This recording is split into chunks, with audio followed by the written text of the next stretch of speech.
This month we have many exciting announcements from Databricks. A lot of features mentioned at Data and AI Summit are now coming to life.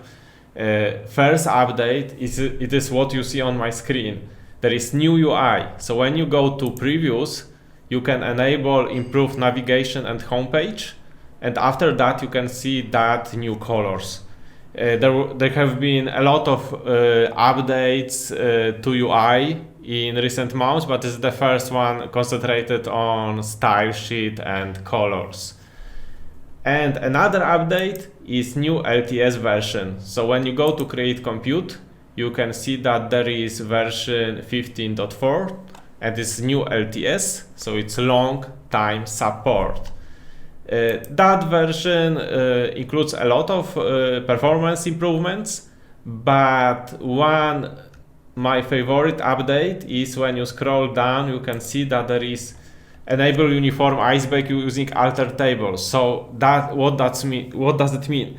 You can easy enable uniform for your existing table without recreating table. Alter table is enough to enable uniform, and then you can easily use your uniform table automatically created from Delta, for example, with other platforms like Snowflake.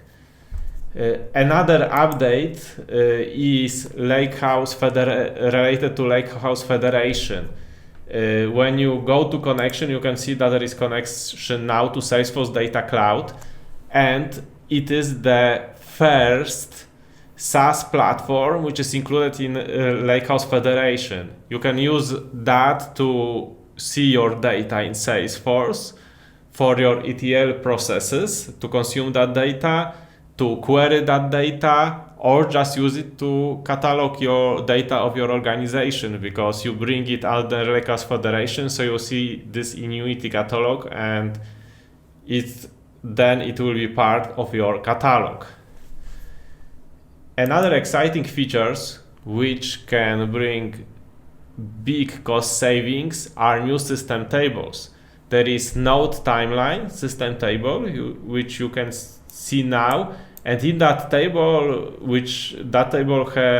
has granularity on minute level, you can see percentage usage of your driver and workers.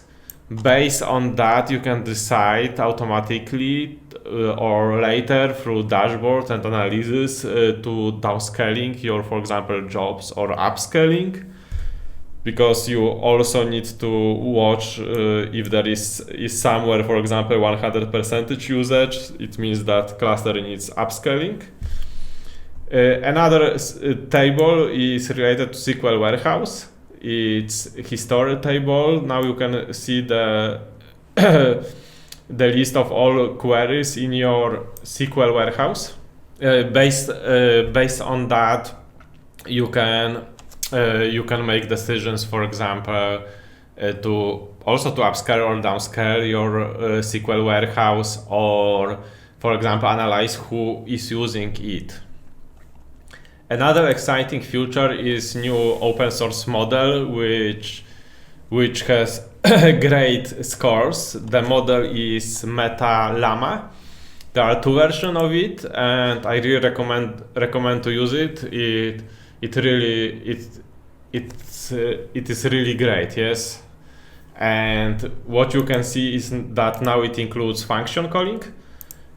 So this is this Unity catalog function which you can embed in LLM and trigger custom action based on some behavior. There is no month about updates related to generative AI, so this is for this month.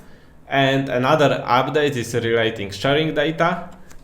You can now Delta share tables with primary keys, foreign keys, and also liquid clustering. But I think the most important is this primary and foreign key, because you can share whole your data model, yes, and someone is consuming and see all relation in your data through primary and foreign keys.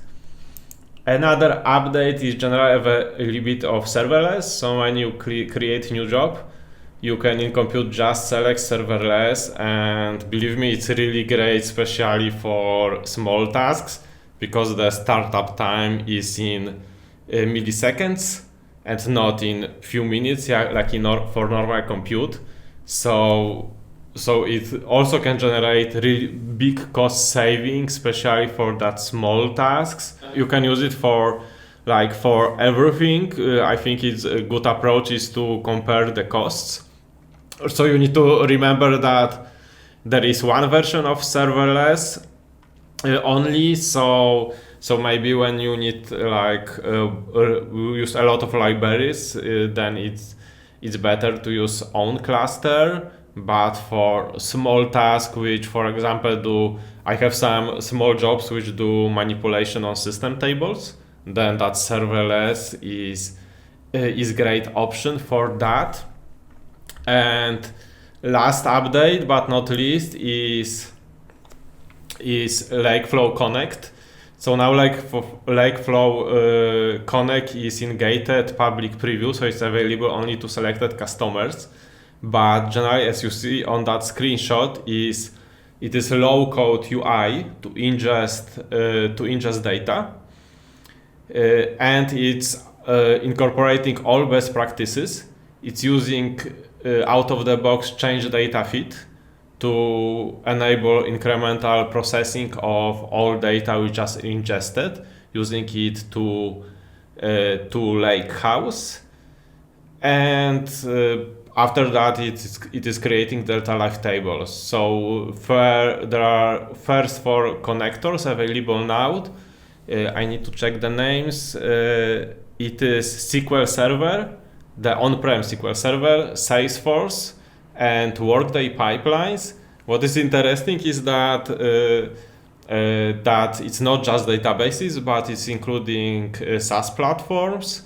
And there are announcements that soon there will be few other ones. So in coming weeks or months, the ServiceNow, Google Analytics, SharePoint, PostgreSQL will be also added there. So a lot of exciting announcements in recent weeks. I look forward for more details about L-akeflow in the coming months. And thank you for watching. Please remember to subscribe to our channel. If you have any question, leave them in the comments below. Thank you and goodbye.